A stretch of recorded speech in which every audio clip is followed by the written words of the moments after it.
Lalibela in northern Ethiopia is home to ancient and spectacular rock churches that were carved out in the late 12th century. Many historians believe that the art of carving out churches died out more than 500 years ago. But even today, new discoveries of monolithic churches are being made in the country. The BBC's Emmanuel Lugunza has been finding out more.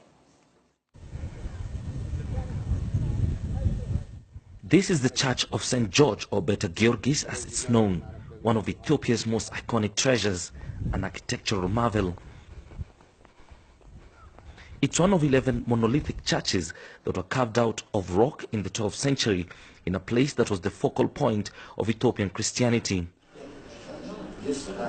The churches were commissioned by King Lalibela, who wanted to create what he called a new Jerusalem for Christian pilgrims who were prevented from going to the Holy Land.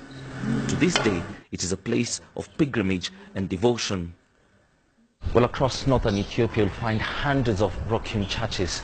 They may not be as big and spectacular as what you find here in Lalibela, but they are still being constructed even today, using that ancient craft that many thought had died out. Scholars have long believed that the practice of carving churches had all but disappeared 500 years ago. But local priests like Meskel Tsema is one of a dozen who are keeping the tradition alive. Meskel and his team of 3 have carved out 4 churches, which took them 4 years to complete.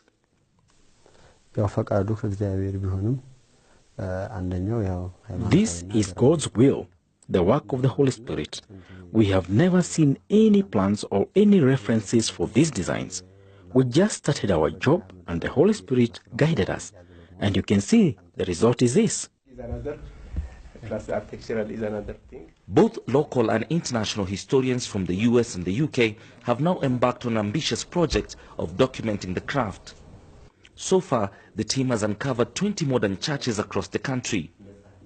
There's a very good possibility that when more power is made available in Ethiopia, that if they just continue to make rock-cut churches, they will use pneumatic drills, and the handicraft of making rock churches will disappear altogether.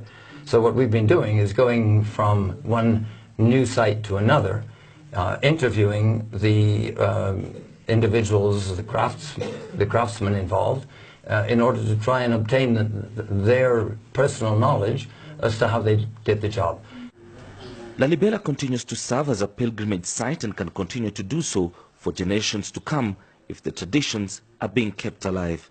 Emmanuel Lugunza, BBC, Lalibela, Northern Ethiopia.